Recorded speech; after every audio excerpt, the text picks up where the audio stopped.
Kirkland Lake est une ville minière d'or. On l'appelle le Mile of Gold, le mille d'or, parce qu'il y avait 7 mines à l'origine.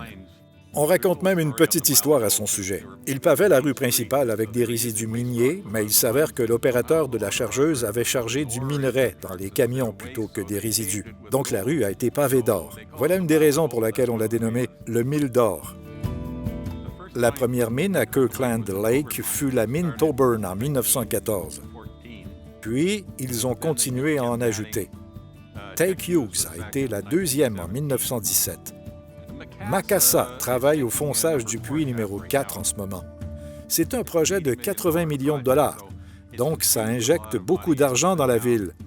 Les gens aiment vivre ici.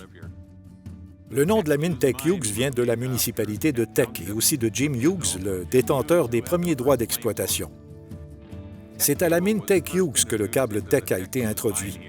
Il était formidable souterrain parce qu'il est résistant, étanche à l'eau et flexible.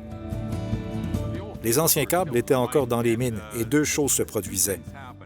Ils utilisaient des fils ordinaires, non blindés, donc toujours sujets aux dommages et à l'humidité. Parfois, ils utilisaient du conduit, qui est très dispendieux et difficile à manipuler. Les anciens câbles étaient très difficiles à raccorder. C'était laborieux. Ça prenait beaucoup de temps. Et s'il fallait retourner pour les réparer ou les déplacer, ce n'était pas une tâche facile.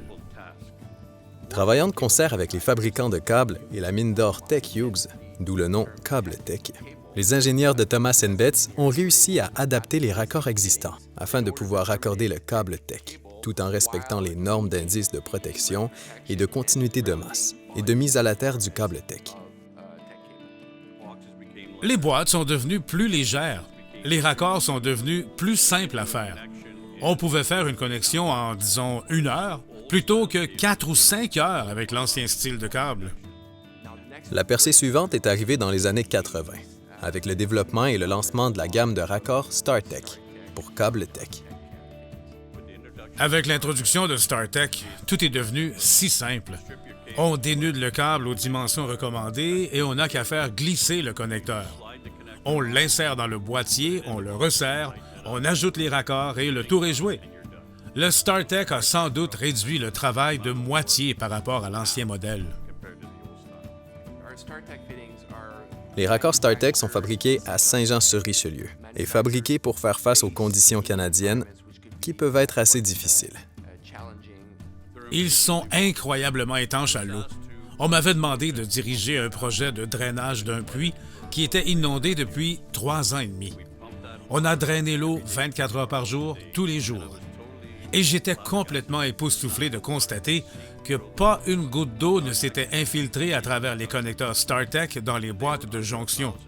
Et ils étaient 1000 pieds sous l'eau. J'aurais pensé que tout, sauf un sous-marin, prendrait l'eau à cette profondeur. Mais nous n'avons eu qu'à les faire sécher un peu, les nettoyer et les réalimenter avec 5000 volts. Beaucoup de clients recherchent les produits fabriqués au Canada. C'est un avantage important d'avoir l'usine à Saint-Jean et de voir tous ces emplois qui résultent d'un produit fabriqué ici. Nous créons beaucoup d'emplois ici à Saint-Jean.